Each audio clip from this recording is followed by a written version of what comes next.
السلام علیکم۔ میں نے آپ کو 2 گھنٹے پہلے بتایا تھا کہ آج شہباز شریف صاحب پریس کانفرنس کریں گے اور نواز شریف کے آنے کے حوالے سے جو خدشات ہیں، چیمیں گوئیاں ہیں، افواہیں ہیں، اس کے بارے میں بھی بتائیں گے، مزید وضاحت کریں گے۔ اور اب وہ کہہ بھی رہے ہیں کہ یہ سوال بار بار نہ پوچھو کہ نواز شریف آئے گا یا نہیں آئے گا، ٹھیک ہے؟ یہ بار بار سوال نہ پوچھو۔ نواز شریف 21 اکتوبر کو آئے گا اور مینار پاکستان پہ خطاب کرے گا، اور یہ اب آپ پکا پلے باندھ لیں۔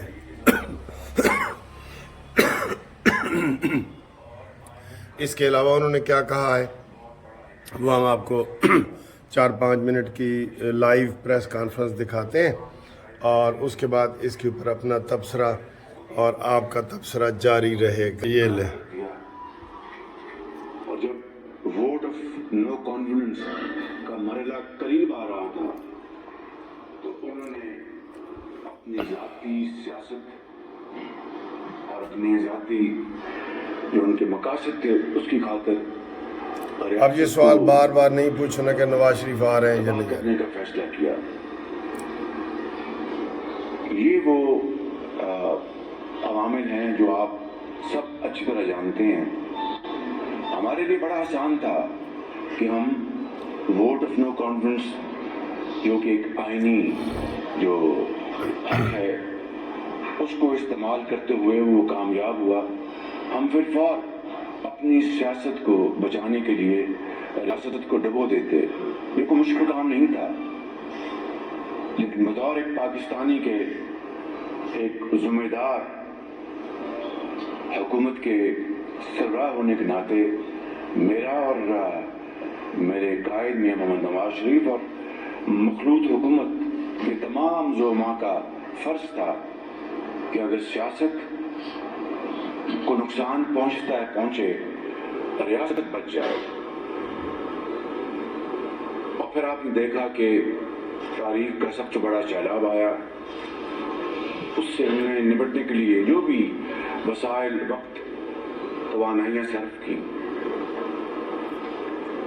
مہنگائی اپنے بتدریج بڑھ رہی تھی، اس کو ہم نے قابو کرنے کے لیے پوری کوشش کی۔ کس حد تک ہم کامیاب ہوئے آپ کے سامنے ہے۔ میں ایک خطا کار انسان ہوں، یہاں پر نہ غلط بیانی کروں گا، اور ہمیشہ کوشش کی کہ غلط بیانی سے بچا جائے۔ تو ایک طرف معاشی بدحالی ہمیں ورثے میں ملی، اور دوسری طرف لانگ مارچز ڈھکنے جو بالآخر 9 مئی 2023 پہ آ کے اس کا جو ایک انتہا کا نقطہ تھا جہاں پر پاکستان کے خلاف بغاوت ہوئی اور افواج پاکستان کے خلاف بغاوت ہوئی۔ اس کے باوجود الحمدللہ